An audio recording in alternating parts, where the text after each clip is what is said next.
ಸ್ವಯಂ ಟೈಮ್ಸ್ ಬಂಧುಗಳೇ, ನಾನು ವಸಂತ್ ಕುಮಾರ್. ನಾವೀಗ ತುಳುನಾಡಿನ ಮೇಲ್ಭಾಗ ಮಲೆನಾಡಿನ ಪ್ರದೇಶಕ್ಕೆ ಬಂದಿದ್ದೇವೆ.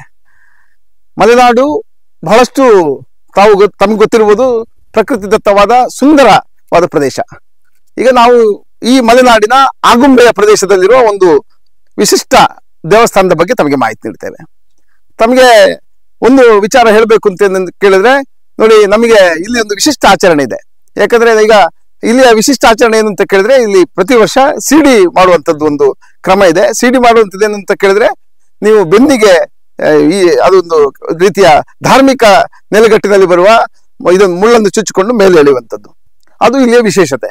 ಜೊತೆಗೆ ಕಳೆದ ಸುಮಾರು 800 ವರ್ಷಗಳ ಹಿಂದೆ ಇಲ್ಲಿಯ ಒಂದು ದನ ಮೇಲಿಕ್ಕೆ ಹೋದ ಸಂದರ್ಭದಲ್ಲಿ ಅದು ಮನೆಗೆ ಬರಲಿಲ್ಲ. ಆ ಸಂದರ್ಭದಲ್ಲಿ ಊರಿನವರು ಅದನ್ನು ಹುಡುಕಾಡ್ತಾ ಹೋದಾಗ, ಮನೆಯವರು ಹುಡುಕಾಡ್ತಾ ಹೋದಾಗ, ಆ ದನ ಒಂದ್ ಕಡೆ ಒಂದು ಕಲ್ಲಿಗೆ ಹಾಲು ಎರೆಯುತ್ತಾ ಇತ್ತು ಹೇಳುವ ಒಂದು ಪ್ರತೀತಿ ಇದೆ. ಅದೇ ಪದ್ಧತಿಯ ಪ್ರಕಾರ ಇವತ್ತಿಗೂ ಕೂಡ ಇಲ್ಲಿಯ ಧಾರ್ಮಿಕ ವಿಚಾರಗಳು ನಡ್ಕೊಂಡು ಬಂದಿದೆ.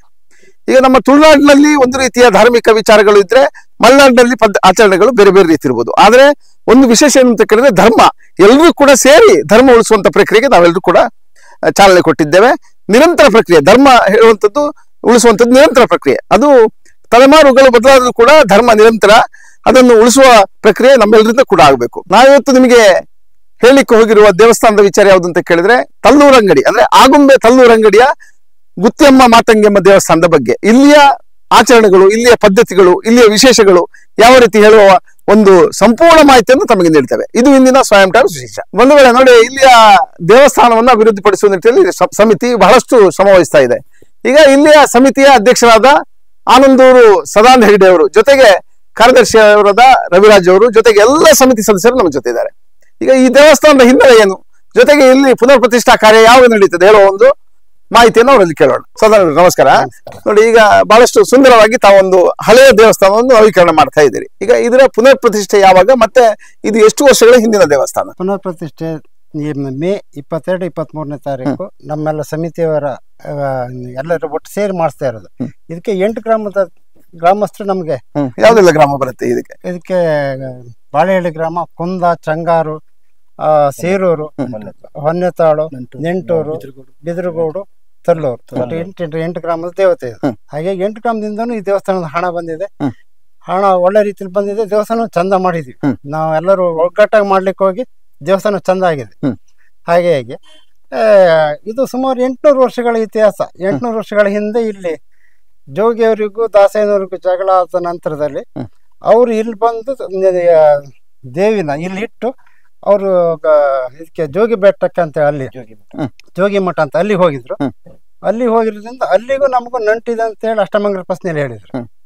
ಈಗ ಏನಾಗಿದೆ, ಹಾಗೆ ನಿನ್ನೆ ಅವ್ರ ಗುರುಗಳು ಕೇಳಕ್ ಹೋಗಿದ್ದು, ಅವ್ರು ನೋಡ್ತೀವಿ ಅಂತ ಹೇಳಿದ್ದಾರೆ. ಅದು ನಂತರದ ಇದಾಯ್ತು. ಈಗ 800 ವರ್ಷಗಳ ಹಿಂದೆ ನಮ್ಮ ಅಜ್ಜ ಮುತ್ತಾಜನ ಕಾಲದಲ್ಲಿ ಇಲ್ಲಿ ಅವ್ರು ದೇವರನ್ನ ಇಟ್ಟು ಹೋಗಿದ್ರಲ್ಲ, ಇಲ್ಲಿ ಒಂದು ಆಕಳು ಬಂದು ಹಾಲು ಸುರಿಸ್ತಾ ಇತ್ತಂತೆ.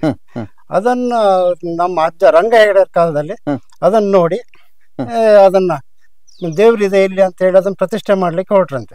ಅವಾಗ ಇಲ್ಲಿ ಕುಂದವರ್ಮ ಮಯೂರವರ್ಮನ ಕಾಲದಲ್ಲಿ ಇಲ್ಲಿ ಅರಸರಿ ಆಳ್ವಿಕೆ ಇತ್ತು. ಆಳ್ವಿಕೆ ಇರುವಾಗ ಪರಶುರಾಮ ಸೃಷ್ಟಿಯಲ್ಲಿ ಸೌತ್ ಕೇಂದ್ರ ಏನಾಯ್ತು, ಖಾಲಿ ಇರೋದ್ರಿಂದ ನಮಗೆ ಇಲ್ಲಿ ಕುಂದವರ್ಮನಿಗೆ ಇಲ್ಲಿ ಅವಕಾಶ ಮಾಡಿಕೊಟ್ಟು ಮಯೂರವರ್ಮ ಸೌತ್ ಕೇಂದ್ರಕ್ಕೆ ಹೋಗ್ಬಿಟ್ರು ಅಲ್ಲಿನ ಆಳ್ವಿಕೆ ಮಾಡ್ಲಿಕ್ಕೆ. ಆದ್ರಿಂದ ಕುಂದವರ್ಮನ ಕಾಲದಲ್ಲಿ ಇದು ದೇವಸ್ಥಾನ ಮೂಲ ಪೀಠಿಕೆ ಆಗಿದೆ.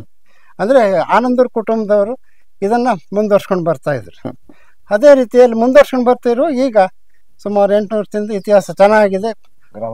ಗ್ರಾಮಸ್ಥರ ಅನುಕೂಲನೂ ಇತ್ತು, ಮತ್ತೆ ಎಲ್ಲರ ಸಹಕಾರದಿಂದ ದೇವಸ್ಥಾನ ಭಾರಿ ಕಿರಿದಾಗಿತ್ತು. ಜಾಗನೂ ಇರ್ಲಿಲ್ಲ, ಜಾಗ ಇತ್ತು, ಅದನ್ನ ಮಾಡಿರ್ಲಿಲ್ಲ. ಈಗ ಸುಮಾರು ಎಷ್ಟು ವೆಚ್ಚದಲ್ಲಿ ನಿರ್ಮಾಣ ಆಗ್ತದೆ? ಈಗ ನಾವು 1.5 ಕೋಟಿಯಿಂದ 2 ಕೋಟಿ ರೂಪಾಯಿ ಪ್ರಾಜೆಕ್ಟ್ ನಲ್ಲಿ ಕೆಲಸ ಮಾಡಿಸ್ತಾ ಇದೀವಿ. ಈಗ ಸುಮಾರು ಒಂದು 75ರಿಂದ 80 ಲಕ್ಷ ರೂಪಾಯಿ ದುಡ್ಡು ಹತ್ರ ಬಂದಿದೆ. ಅಂದ್ರೆ ನಾವು ಹೋಗಿ ಕೇಳಿದೀವಿ, ಪ್ರತಿನಿತ್ಯ ದುಡ್ಡು ಬರ್ತಾ ಇರುತ್ತೆ ದೇವರಿಗೆ. ಆದ್ರಿಂದ ಕೆಲಸ ಸರಾಗವಾಗಿ ನಡ್ಕೊಂತ ಇದೆ. ಈಗ ಒಂದು 75ರಿಂದ 80 ಭಾಗ ಕೆಲಸ ಆಗಿದೆ, ಚಂದ ಮಾಡಿದ್ವಿ. ಅದನ್ನ ಹಿಂದೆ ಹೀಗೆ ಮುಂದುವರ್ಸ್ಕೊಂಡು ಹೋಗ್ಬೇಕು. ನಾಳೆ ಪ್ರತಿಷ್ಠಾ ಕಾಲದಲ್ಲಿ ಗ್ರಾನೈಟ್ ಟೈಲ್ಸ್ ಎಲ್ಲ ಹಾಕಿ ದೇವರನ್ನ ತಾಯಿನ ಒಳಗಡೆ ಚಂದ ಕೂರಿಸ್ಬೇಕಂತೇಳಿ ಎಲ್ಲರೂ ಕಮಿಟಿಯವ್ರು ಎಲ್ಲರೂ ಅಭಿಪ್ರಾಯ ಪಟ್ಟಿದ್ದೀವಿ. ಊರಿನವ್ರು ಅದಕ್ಕೆ 8 ಗ್ರಾಮದ ಜನರು ನಮ್ಗೆ ಸಹಕಾರ ತುಂಬಾ ಸಹಕಾರ ಕೊಟ್ಟಿದ್ದಾರೆ. ನೋಡಿ ಸರ್, ಅಂದ್ರೆ ಈಗ ಬಹಳಷ್ಟು ಮಾಹಿತಿ ಕೊಟ್ರಿ ತಾವು. ಈ ಬಹಳಷ್ಟು ದೇವಸ್ಥಾನಗಳು ಇದ್ದದ್ದು ಕೂಡ ಸುಮಾರು ಹಳೆ ಅದು. ಯಾಕಂದ್ರೆ ಈಗ ಇಲ್ಲಿ ಶೈವರು ಇದ್ದ ಕಾಲದಲ್ಲಿ, ಆ ಕಡೆ ಭೈರವರಸರು ಇದ್ದ ಕಾಲದಲ್ಲಿ ಬಹಳಷ್ಟು ಅಭಿವೃದ್ಧಿಗಳಾಗಿವೆ, ಬಹಳಷ್ಟು ದೇವಸ್ಥಾನ ನವೀಕರಣ ಆಗಿದೆ. ನಾವು ಈಗ ನಮ್ಮ ತಲೆಮಾರು ಅಂತ ಕೇಳಿ ನಾವು ಮುಂದುವರಿಸಿಕೊಂಡು ಹೋಗುವಂತದ್ದು ಮಾತ್ರ. ಈಗ ಇಲ್ಲಿ ಒಂದು ವಿಶೇಷ ಆಚರಣೆ ಇದೆ. ಯಾಕಂದ್ರೆ ಇಲ್ಲಿಯ ಭಾಗಕ್ಕೆ ಗಮನಿಸಿದ್ರೆ ಇಲ್ಲಿ ಸಿಡಿ ಮಾಡುವಂತದ್ದು ಏನೋ ಒಂದು ಇದೆ. ಅದೇನು ಸಿಡಿ ಮಾಡುವಂತದ್ದು? ಸಿಡಿ ಮಾಡೋದು ಅಂತ ಹೇಳಿದ್ರೆ ಸ್ವಾಮಿ, ನಮ್ಮಲ್ಲಿ ಯಾರಿಗಾರು ಏನಾರ ಈ ಮೈಲಿಗೆ ಅಂತ ಹೇಳಿ ಒಂದು ಹಿಂದೆ ಕಾಯಿಲೆ ಇತ್ತು. ಮೈಲಿಗೆ ಬಂದವಾಗ ತುಂಬಾ ಜನ ತೀರ್ಕೊಳ್ತಿದ್ರು. ಮತ್ತೆ ಅಕಸ್ಮಾತ್ ಒಂದು ಆಕ್ಸಿಡೆಂಟ್ ಆಯ್ತು, ಏನೋ ತೊಂದರೆ ಆಯ್ತು, ಬದುಕೋ ಸ್ಥಿತಿಯಲ್ಲೇ ಇಲ್ಲ.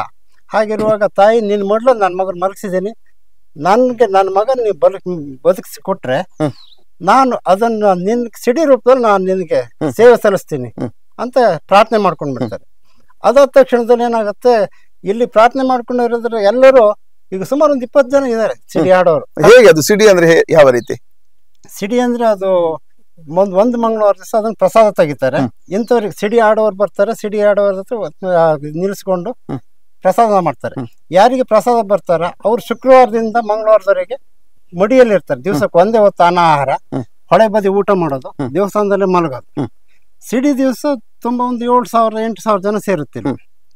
ಜನ ಸೇರಿದವಾಗ ಅವರನ್ನ ದೇವರ ಎದುರುಗಡೆ ದೇವಸ್ಥಾನ ಒಂದ್ ಸುತ್ತು ಬರ್ಸಿ, ಆಮೇಲೆ ಇಲ್ಲಿ ಕರ್ಕೊಂಡು ಬಂದು ಮಾತಿಂಗಮ್ಮನ ಹತ್ರ ನಿಲ್ಲಿಸ್ಕೊಂಡು ಬೆನ್ನಿಗೆ ಕೊಕ್ಕೆ ಸುತ್ತಾರೆ. 2 ಕೊಕ್ಕೆ, 2 ಬೆಳ್ಳಿ ಕೊಂಡಿಗಳು, ಬೆಳ್ಳಿಯಲ್ಲಿ ಕೊಂಡಿ ಇರುತ್ತೆ, ಅದನ್ನ ಚುಚ್ಚಿ ಆನಂತರ ಬ್ಯಾಂಡ್ ಸೆಟ್ ನಲ್ಲಿ ಕರ್ಕೊಂಡು ಬಂದು ಈ ಕಡೆ 2 ಹುಕ್ಸ್ ಇದಾವೆ. ಆ ಹುಕ್ಸಿಗೆ ಅವ್ರು ನೇತಾಕ್ತಾರೆ.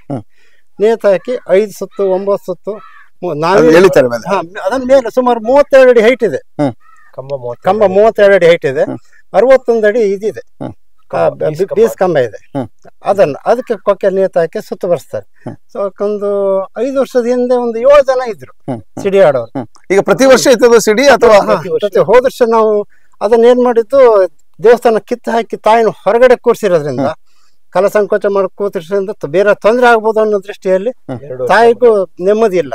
ಅದಕ್ಕೋಸ್ಕರವಾಗಿ 1 ವರ್ಷ ನಿಲ್ಸಿದ್ವಿ. ಅದ್ರ ಹಿಂದಿನ ವರ್ಷ ಸಿಡಿ ಮಾಡಿದ್ವಿ. ನಾನ್ ಪ್ರಥಮದಲ್ಲಿ ಅಧ್ಯಕ್ಷ ಆದ ಸ್ಥಾನದಲ್ಲಿ 1 ಸಿಡಿ ಮಾಡ್ಸಿದ್ದು ಚೆನ್ನಾಗಿ. ನೋಡಿ ಅಧ್ಯಕ್ಷರೇ, ಈಗ ಬಹಳಷ್ಟು ಮಾಹಿತಿ ಕೊಟ್ರಿ ತಾವು. ಈಗ ನಾಳದು ಮೇ ತಿಂಗಳಿಗೆ ಕಾರ್ಯಕ್ರಮ ಉಂಟು ಅಂತ ಹೇಳಿದ್ರಿ. ಈಗ ಸುಮಾರು 8 ಗ್ರಾಮಕ್ಕೆ ಸಂಬಂಧಪಟ್ಟ ಒಂದು ದೇವಸ್ಥಾನ.